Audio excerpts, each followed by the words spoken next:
श्री स्वामी समर्थ. तर आपल्या प्रत्येकाच्या मनामध्ये अनेक प्रश्न असतात. कोणाला प्रॉपर्टी खरेदी करायची असते, कोणाला लग्नाबद्दल काही प्रश्न असतात किंवा इतर काही गोष्टींचे आपल्याला काही गोष्टींचे असे असतात की निर्णय मोठे मोठे घ्यायचे असतात. मग काही वेळेला आपलं काय होतं की हो म्हणावं की नाही म्हणावं, किंवा कोणत्या गोष्टीला जर खरेदी करायची असेल तर घ्यावं की नाही, प्रत्येक गोष्टीचा आपल्याला प्रश्न पडतो. काही निर्णय तर आपल्या आयुष्याबद्दल इतके मोठे असतात की ते आपल्या आयुष्यात बदलून टाकतात. मग तेव्हा आपल्याला कळत नाही की हा म्हणावं की नाही म्हणावं. तर अशा वेळी आपल्याला काय होतं, तर जे स्वामींचे सेवेकरी आहेत त्यांना असं वाटतं की स्वामी आपल्याला दिशा दाखवतील वगैरे. दाखवतात, काही वेळेला आपल्याला कळत नाही. महाराज आपल्याला नेहमीच दाखवत असतात आपल्यासाठी चांगलं काय वाईट काय, पण आपल्याला काहीच कळत नसतं. मग अशा वेळी काय करायचं असतं, तर ही गोष्ट करताना फक्त स्वामींच्या कट्टर सेवेकऱ्याने करायची. कारण जेव्हा आपण स्वामींच्याकडे प्रश्न विचारतो, मग त्या गोष्टीचं उत्तर तुमच्या मनामध्ये असेल की हा मला हवी आहे किंवा करायची आहे, आणि त्याबद्दल महाराजांनी जर नाही असं उत्तर दिलं, तर तुम्ही महाराजांच्यावरती निसंकोचपणे विश्वास ठेवला पाहिजे. म्हणजे तुमचा महाराजांच्यावरती खूप म्हणजे खूप जास्त विश्वास पाहिजे. तरच ही गोष्ट केली तुम्ही, तर त्याचा तुम्हाला फायदा होईल.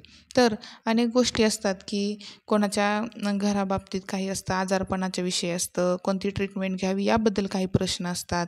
तर असे प्रश्न असतात, त्याचे आपल्याला उत्तर भेटत नाही. आपण काय करतो, नातेवाईक शेजारपाजारी यांच्याजवळ आपण जातो आणि त्यांना ते प्रश्न विचारत बसतो, आणि जेव्हा प्रत्येकाकडून त्या प्रश्नाचं उत्तर वेगळं वेगळं यायला लागतं, तेव्हा मात्र आपल्याला प्रश्न पडतो की आता करावं काय. मग इतर कोणाला विचारत बसण्यापेक्षा आपल्याकडे सगळ्यात चांगली गोष्ट आहे की आपले महाराज आहेत आपल्याकडे. मग आपल्याला काय करायचं आहे, तर महाराजांनाच डायरेक्ट प्रश्न विचारायचे. महाराज आपल्या प्रश्नाचं उत्तर अगदी चांगल्या प्रकारे देतात. पण त्याच्या अगोदर तुम्ही त्यांची सेवेकरी असणं गरजेचं आहे. महाराजांची मनापासून सेवा करणं गरजेचं आहे. तुमच्या घरामध्ये महाराजांची मूर्ती किंवा प्रतिमा असणं गरजेचं आहे. तुम्ही महाराजांची रोज सेवा करणं गरजेचं आहे. त्यांचं नामस्मरण करणं गरजेचं आहे. त्यांचं ध्यान करणं गरजेचं आहे. तर महाराज तुमच्या प्रत्येक प्रश्नाचं उत्तर अगदी योग्य तुम्हाला देत राहतील.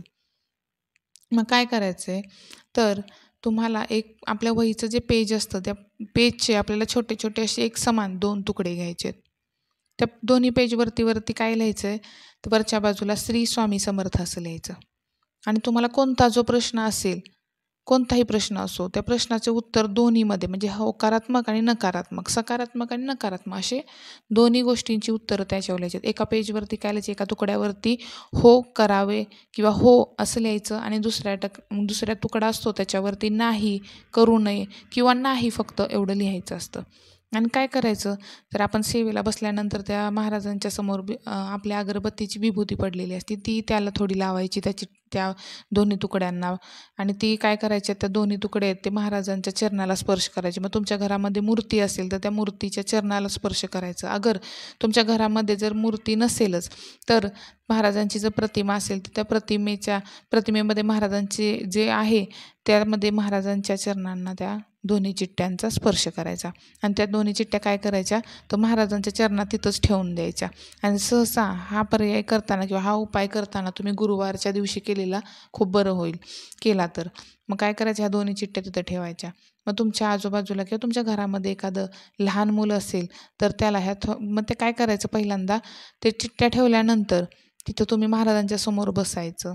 महाराजांना तुमचा प्रश्न सांगायचा आणि त्यामध्ये कोणतं उत्तर महाराजांना सांगायचं की तुम्हाला जे यातलं योग्य वाटतं ती चिठ्ठी आमच्या हातापर्यंत पोचवा. आणि काय करायचं, तिथंच बसून एक माळ महाराजांचं नामस्मरण किंवा ते आपल्या श्री स्वामी समर्थ ह्या षडाक्षरी मंत्राचं नामस्मरण 11 माळ तुम्ही महाराजांच्या समोर बसून करायचं. तुमच्या मनापासून जी इच्छा आहे ती महाराजांना बोलायची, आणि तुमचं जो प्रश्न आहे तोही महाराजांना सांगायचा. आणि चिठ्ठ्या तर आपण पहिल्याच ठेवलेल्या असणार आहेत महाराजांच्या चरणात. मग काय करायचं, तुमची सेवा वगैरे करून झाली, थोडा वेळ तसंच राहून द्यायच्या त्या चिठ्ठ्या. तुमचं इतर थोडंसं काम आवरून घ्यायचं. त्यानंतर काय करायचं, तुमच्या शेजारपाजारी किंवा तुमच्या घरामध्ये जर एखादं लहान मूल असेल तर त्या लहान मुलाला त्यातली एक चिठ्ठी उचलण्यासाठी सांगायचं, किंवा तुमच्या घरामध्ये लहान मूल नसेल तर दुसऱ्या कुठल्याही व्यक्तीला उचलायला सांगा. जर प्रश्न तुमचा जर पर्सनल अगदी प्रायव्हेट काय असेल, किंवा तुम्हाला इतर कोणाला ते कळून द्यायचं नसेल किंवा असं काही असेल, किंवा घरामध्ये दुसरी कोणती व्यक्तीच नाही, अशा वेळी काय करायचं, तर थोडा वेळ थांबून तुम्ही स्वतःच ती चिठ्ठी एक उचलायची.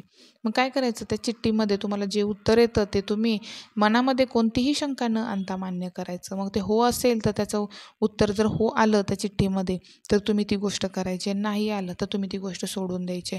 मग तुम्ही असा विचार नाही करायचा की नाही आलं आहे पण आपण करून तरी बघूया काय होतं, असं काही करायचं नाही. तुम्ही महाराजांना विचारताय ना, तर त्यांच्यावरती विश्वास विश्वास ठेवा.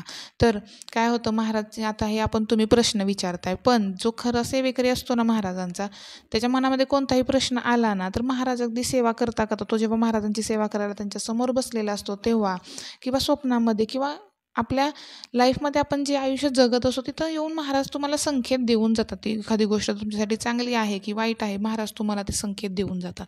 पण तुम्हाला जर ते कळत नसतील, तुम्ही स्वामींची सेवा करताय पण तुमच्या मनामध्ये एखादा प्रश्न आहे, पण तुम्हाला कोणत्याही महाराज संकेत देत असतात पण आपल्याला कळत नसतं काही वेळेला.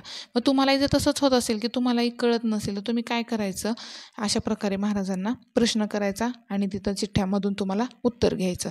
पण सहसा महाराज हे आपल्या भक्ताला, आपल्या सेवेकऱ्याला त्याच्या प्रत्येक प्रश्नाचं उत्तर हे संकेतामार्फत देत असतात. अगदी कधी तुम्ही सेवा करत असताना, तुम्ही जर महाराजांची पूजा केल्यानंतर जर त्यांना फूल वाहिलं असेल, तुम्ही सेवा करत असताना तुमच्या मनामध्ये तो प्रश्न येतच असतो. तुमच्या मनामध्ये जो काही प्रश्न असतो तो येतच राहत असतो. मग त्याचं उत्तर कधी कधी महाराज ते फूल तुमच्या पुढे टाकून देतात, किंवा कुठल्याही मूर्तीच्या समोरचं फूल तुमच्या पुढं पडतं, किंवा कोणतीही गोष्ट अशी होते, किंवा तुम्ही जेव्हा सेवेला बसलेला असता तेव्हा तुमच्या जो समोर दिवा लावलेला असतो तेलाचा, त्याची वात अचानक, त्याचा जो अगदी वरती जी ज्योत असते ती एकदम मोठी मोठी होते. कोणत्याही प्रकारचा संकेत देत असतात, पण तो आपल्याला समजत नाही की हा आहे ना आहे, काहीच आपल्याला समजत नाही. काही वेळेला तर आपल्याला संकेत भेटतात, आपण लक्ष देत नाही. मग ही चूक आपलीच आहे ना.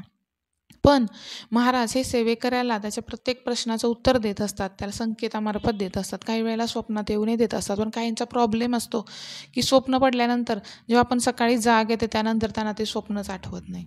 मग करायचं काय, असा प्रश्न पडतो. मग खूप सेवेकरी असतात, त्यांना प्रश्न असे महाराजांना विचारायचे असतात का, आणि जर तुमचा खरंच महाराजांच्यावरती विश्वास असेल तरच तुम्ही असे प्रश्न महाराजांना करत चला. आणि जे अगदी महाराजांची मनापासून सेवा करतात, त्यांच्या मनामध्ये प्रश्न असते आणि ते नेहमी घोकत असतात, महाराज मी काय करू, त्यांना महाराज त्यांच्या प्रश्नाचं उत्तर अचूक हे देतच असतात. कधी संकेत देतात, कधी स्वप्नात येतात, कुठल्याही प्रकारे त्याचं उत्तर ते महाराज देतच असतात. त्यामुळं तुम्हाला त्याची काळजी करायची काहीच गरज नाही.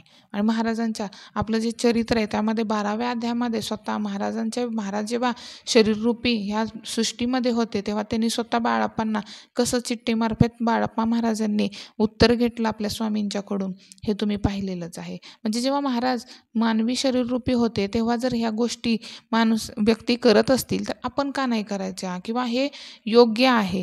तुम्ही प्रत्येकानं ही गोष्ट करून बघा. महाराजांना प्रश्न विचारायचाच असेल तुम्हाला तर अशा प्रकारे तुम्ही करून बघा. पण सहसा मी तुम्हाला सांगते, तुम्ही जर स्वामींची सेवा करत असाल, तुमच्या घरामध्ये स्वामी सेवेकरी असेल, का तुम्ही स्वतःही सेवा करत असाल, घरामध्ये स्वामींची प्रतिमा आहे, मूर्ती आहे, तर त्या घरामध्ये पडणाऱ्या प्रत्येक प्रश्नाचं उत्तर महाराज हे प्रत्येकाला देतच असतात.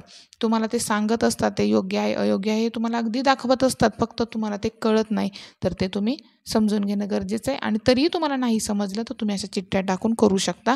महाराज तुम्हाला अगदी योग्य ते उत्तर देतील. जर तुम्हाला माझे व्हिडिओ पाहायचे असतील तर माझ्या चॅनलला सबस्क्राईब करून ठेवा, बेल आयकॉनच्या बटनवरती क्लिक करा. म्हणजे काय होईल, माझे येणारे प्रत्येक व्हिडिओ तुम्हाला नोटिफिकेशनद्वारा समजत राहतील. जर तुम्हाला माझे व्हिडिओ आवडत असतील तर नक्की लाईक करा, कमेंट करा. आणि इतर कोणाला जर तुम्हाला वाटत असेल की असं जर कोणाला गरज आहे तुमच्या नातेवाईकांच्या शेजारपाजारी, तर तसे व्हिडिओ तुम्ही त्यांना शेअर करत राहा, किंवा त्या लोकांना माझ्या लिंकपर्यंत नक्की पोहोचवा. तर तुम्हा सर्वांना माझ्याकडून श्री स्वामी समर्थ.